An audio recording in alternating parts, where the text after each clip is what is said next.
Hello, welcome to Avyan IAS. I am Gaurav Saini, Faculty of General Studies at Avyan IAS. तो आज हम एक current affairs का topic ले रहे हैं जियोथर्मल एनर्जी। जियोथर्मल एनर्जी अभी रिसेंटली क्या हुआ है, अभी जो इंडिया ने एक एग्रीमेंट साइन किया है which is India's first ever geothermal field development project. Geothermal field development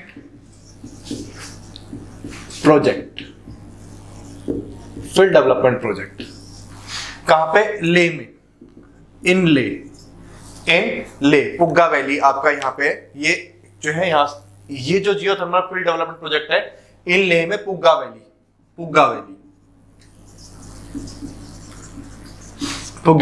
इसमें क्या करेंगे, जो अर्थ के नीचे जो आपकी जियोथर्मल एनर्जी स्टोर है उसकी हेल्प से हम क्या करेंगे, इलेक्ट्रिसिटी प्रोड्यूस करेंगे। क्यों? क्योंकि सबसे बड़ी बात क्या है, जियोथर्मल एनर्जी ये रिन्यूएबल एनर्जी, पहली बात तो ये तो एनवायरमेंट के लिए काफी ठीक है आपका ये।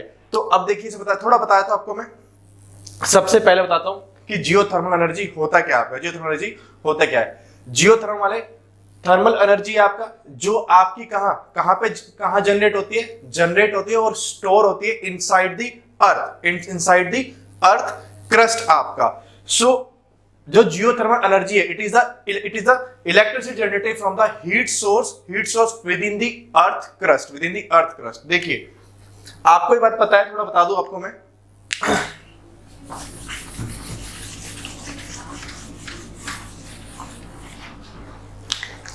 ये आपकी अर्थ क्रस्ट है, ये मेंटल है, ये अर्थ क्रस्ट, ये मेंटल है और एक कोर है। तो यहां पर क्या है, जो आपका मेंटल है डीप मेंटल, यहां पे रेडियोएक्टिव मटेरियल्स है। क्लियर? अब रेडियोएक्टिव मटेरियल्स है तो यहां पे एक्टिविटीज होती रहती है आपकी, ठीक है। ये रेडियोएक्टिव मटेरियल्स क्या करते हैं, जो यहां पे रॉक होती है, रॉक को क्या करते हैं, मेल्ट करते हैं टेम्परेचर, क्योंकि यहां पे 1400 डिग्री सेल्सियस का रहता है। क्लियर? 1400-1300 डिग्री सेल्सियस का टेम्परेचर रहता है। जब रॉक मेल्ट होती है, टेम्परेचर ज्यादा है, तो ये क्या होता है, जो ये रॉक मेल्ट होती है तो मैग्मा बनता है। अभी मैग्मा क्या होता है, टेम्परेचर ज्यादा है, मेल्ट हुआ, यानी कि ज्यादा गर्म है तो लाइटर होगा तो एक्सपेंड होगा तो ऊपर उठेगा, इट विल कन्वेक्टिंग अपवर्ड। तो ये क्या करता है, ऊपर उठता है, इट विल कन्वेक्टिंग अपवर्ड। तो ये सोर्स ऑफ हीट है, यहां से मैग्मा ऊपर आ रहा है। क्लियर? और आपने देखा है जैसे यहाँ पे टेम्परेचर क्या है, 800 डिग्री 900 डिग्री सेल्सियस रहता है, टेम्परेचर यहाँ पर कम है। तो ये क्या होता है, जब टेम्परेचर कम होगा तो इसका मतलब क्या है, that thing will become heavy हो जाएगी, डेंसर हो जाएगी। So it will convecting downward, वो नीचे डिसेंड करेगा। तो यहां से करता है, नीचे डिसेंड करता है। सो एक कन्वेक्शन करंट ऑफ मैग्मा हो गया आपका। अब आपने पढ़ा होगा प्लेट टेक्टोनिक्स थ्योरी में और आपने सी फ्लोर स्प्रेडिंग में कि ये मैग्मा जो है अर्थ क्रस्ट के बाहर आता है, यहाँ पे डिपॉजिट होता है, रिजेस बनाता है। बट इन हिमालयन सिस्टम या कई जगह जो अर्थ क्रस्ट होती है, ये मैग्मा जो है, ये जो हीट एनर्जी है, ये थर्मल एनर्जी है, it is thermally connecting upward, thermally connect हो रहा है अपवर्ड, ये थर्मली ऊपर जा रहा है ना, यहाँ पे हीट सोर्स है, इसकी वजह से ऊपर गया है, तो it is thermally connecting upward. Clear? तो ये थर्मल एनर्जी है। अब थर्मल एनर्जी है, ये जो एनर्जी है ये अर्थ क्रस्ट के बाहर नहीं आ पाती है, और ये जनरेट होती है और अर्थ के अंदर ही जनरेट होती है, वहीं पर ही स्टोर हो जाती है। अब जैसे हिमालयन सिस्टम्स हो गया, हिमालय हो गया आपका, या कोई प्लेट्यू रीजन हो गया, उसमें क्या है, एनर्जी नीचे रह गई, वो बाहर नहीं आ पा रही है। लेकिन अब जो मैग्मा है ये कुछ ना कुछ बाहर तो आएगा। तो ये हॉट स्प्रिंग्स की तरह लगा लीजिए, या गर्म पानी की तरह ये धीरे धीरे बाहर आता है आपका। तो आपने देखा होगा, मणिकरण में देखा होगा आपने, गर्म पानी आता है। इवन गुड़गांव सोना में आपने देखा होगा गर्म पानी आता है जमीन के अंदर से। तो सेम किस वजह से आता है, वो इसी वजह से आता है, एनर्जी होती है जो अर्थ के इनसाइड ये अंदर जो एनर्जी होती है, इसको हम बोलते हैं जियोथर्मल एनर्जी। सो ये जो थर्मल एनर्जी है ये जनरेट होती है, स्टोर होती है कहां पे, आपके इनसाइड द अर्थ क्रस्ट। अब देखिए इसको, जो ये प्रोजेक्ट है, जो ये पावर प्रोजेक्ट है, जिसका नाम है पावर प्रोजेक्ट का नाम है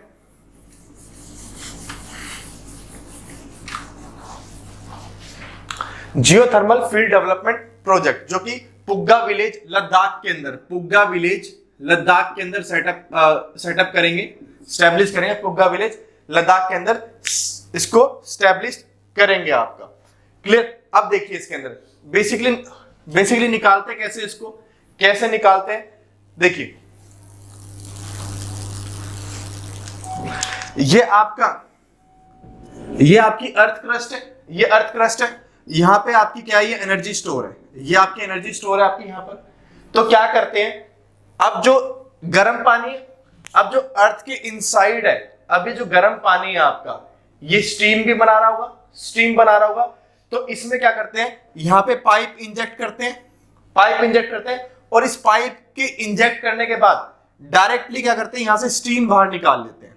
स्टीम, यहां पे स्टीम बाहर निकाल ली, पाइप इंजेक्ट किया, और जो जियोथर्मल एनर्जी है, यानी कि पानी गर्म है, यहां पे गर्म पानी होगा, तो उसमें क्या करा, गर्म पानी को तो स्टीम भी बनाएगा वो, तो डायरेक्टली क्या करा, इसमें स्टीम को एक्सट्रैक्ट के लिए स्टीम को बाहर निकाल लिया, स्टीम को। और जो स्टीम है, ये जो स्टीम है, ये क्या चलाएगा, ये टरबाइन को चलाएगा। अब ये स्टीम क्या करेगा, टरबाइन को रोटेट करेगा, और जब स्टीम टरबाइन को रोटेट करेगा, so we can produce electricity, हम इससे इलेक्ट्रिसिटी प्रोड्यूस कर सकते हैं।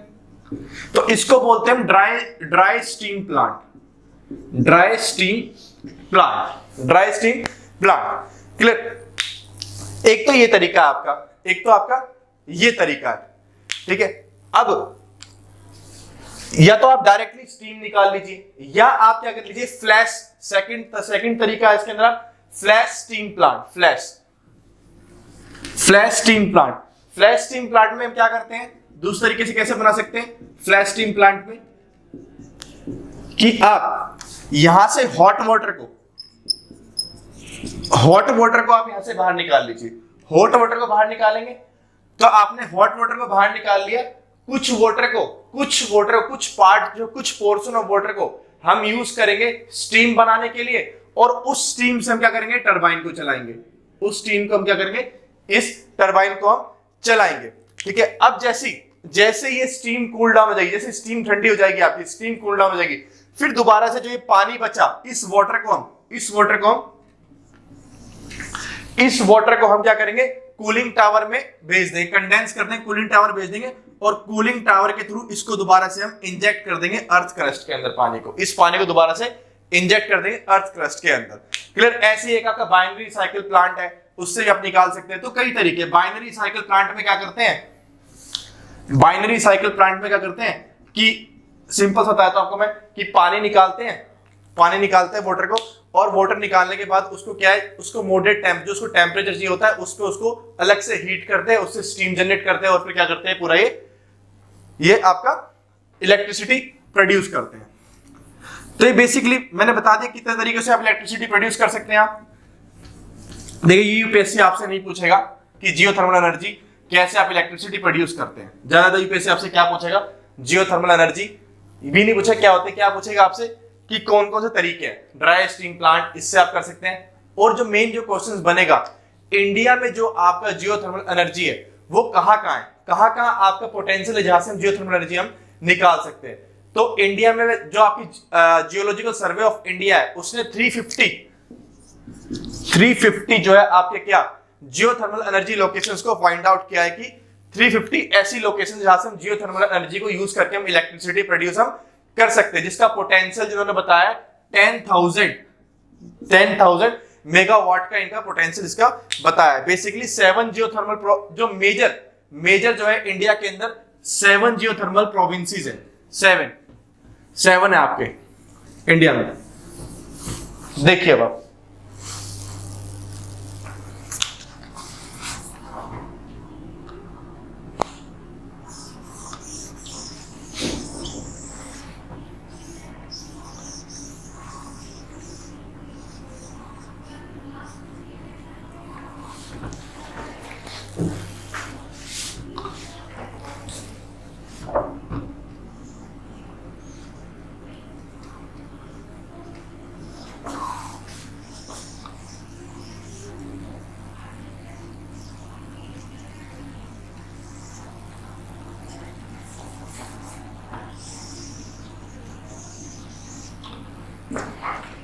जस्ट रफ मैप बनाया, थोड़ा ठीक कर लेना इसको। देखिए अब कहाँ का है आपका, एक देखिए इसमें एक आपका ये रीजन है आपका पूरा, ये रीजन है आपका पूरा, ये इंडिया में, यहां पे आपका पुग्गा हो गया, इधर पुग्गा हो गया आपका, इनले पुग्गा, ये आपका यहां पे हिमाचल में आपका मनाली के पास जो मणिकरण, मणिकरण से आप निकाल सकते हैं मणिकरण आपका क्लियर। इधर आपका दिल्ली में है और आपका यहीं पर गुड़गांव में सोना है, सोना में भी आपका जियोथर्मल एनर्जी आपका क्लियर। एक यहां पर आपका तुवा, गल्फ ऑफ कैम्ब्रे में तुवा, तुवा, तुवा गल्फ ऑफ कैम्ब्रे में आपका तुवा है आपका। एक आपका यहाँ पे महाराष्ट्र कोस्ट पे, वेस्टर्न घाट कोस्ट पे आपका रीजन है आपका, which is also for geothermal province आपका। बेसिकली यहाँ पे आपका उन्नाई, उन्नाई, उन्नाई आपका है। एक आपका यहाँ पे गोदावरी है, गोदावरी में भी आपका क्या है, जियोथर्मल का है आपका, गोदावरी हो गया आपका, गोदावरी।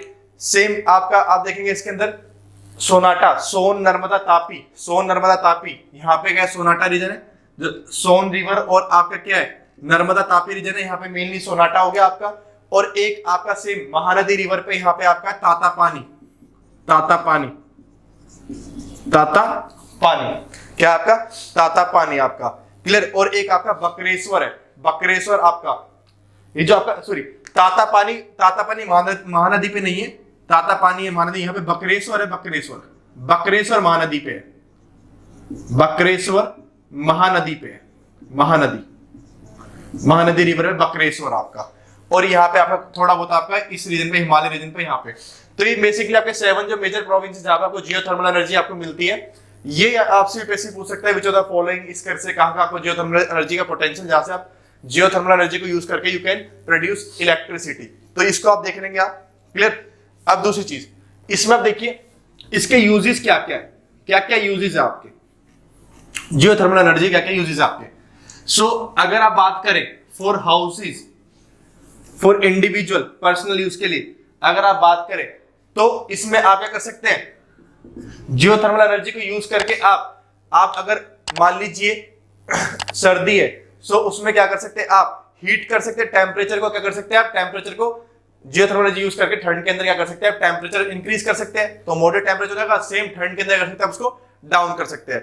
और फार्मर्स के लिए क्या यूज है, फार्मर्स के लिए क्या यूज है, सो फार्मर्स जियोथर्मल एनर्जी को यूज कर सकते हैं to heat their green houses, green houses को हीट करने के लिए फार्मर्स इसको यूज कर सकते हैं। दूसरा जो ट्रॉपिकल प्लांट्स हैं, जो आपके ट्रॉपिकल प्लांट्स हैं आपके, उनको ग्रो करने के लिए सिट्रस ट्रीज हो गए, सिट्रस ट्रीज हो गए, ठीक है, उनको क्या कर सकते हैं आप in the middle of winter, winter के बीच में आप एनर्जी को यूज करिए, ट्रॉपिकल प्लांट्स को ग्रो करने में आप यूज कर सकते हैं।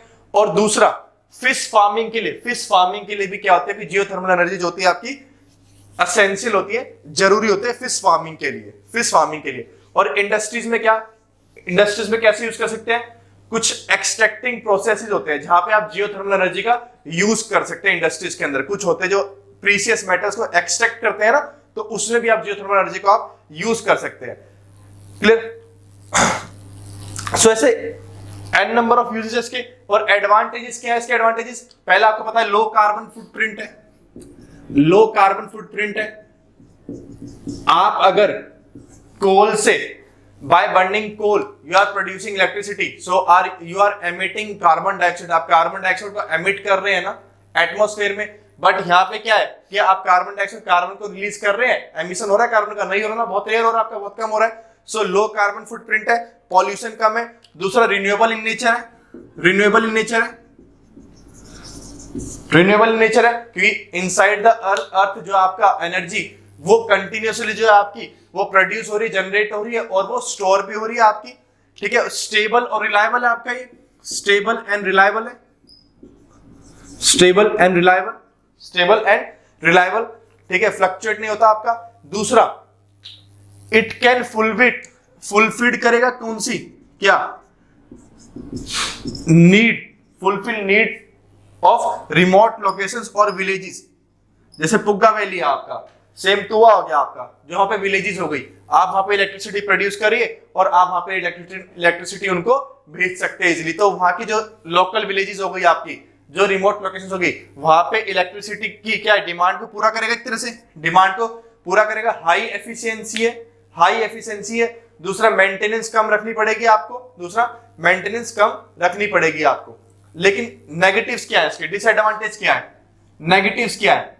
देखिए प्लांट को सेटअप करना आप हिमालयन रीजन पे या आप किसी एनर्जी को एक्सट्रैक्ट कर रहे हैं, so it needs high investment cost, high investment cost चाहिए। और दूसरा ये लोकेशन स्पेसिफिक है, ऐसा नहीं है कि आप प्लांट कहीं दूर सेटअप कर दे और एनर्जी निकलवा ले, नहीं, जहां पे आपका ये है, जहां पे पोटेंशियल है वहीं पर ही आपको करना पड़ेगा सेटअप। सो लोकेशन स्पेसिफिक है आपका ये, ठीक है। और सरफेस इंस्टेबिलिटी इन अर्थक्वेक्स, हिमालयन रीजन आपको पता है जोन 5 में आता है। सो आपने प्लांट सेटअप कर दिया और कल को मान लो वहां पे अर्थक्वेक आ गया, सो वहां पे क्या है, सरफेस इंस्टेबिलिटी है, अर्थक्वेक है आपका, और सस्टेनेबल इश्यूज भी है इसके अंदर आपके। सो ये सारा क्या है आपका पूरा जियोथर्मल एनर्जी का है, जो मैंने आपको बताया कहां का इंडिया में, इसके इंडिया में लोकेशन जियोथर्मल एनर्जी की। जियोथर्मल एनर्जी है क्या, तो बेसिकली इसमें 2-3 चीज इंपॉर्टेंट है कि इंडिया में लोकेशन कहां का है जियोथर्मल एनर्जी की। दूसरा जियोथर्मल एनर्जी है क्या, ये आपसे नहीं पूछेगा प्रोसेस क्या है, कि how to extract geothermal energy, आप कैसे प्रोड्यूस कर सकते हैं इलेक्ट्रिसिटी को, ये यूपीएससी आपसे नहीं पूछेगा। और यूजेस आपसे पूछ सकता है और लोकेशंस पूछ सकता है इंडिया में कहां का है, तो मैंने आपको बता दिया, ठीक है। कोई भी डाउट हो कमेंट करेगा, उसको अगली क्लास में, अगली वीडियो में सॉल्व कर देंगे।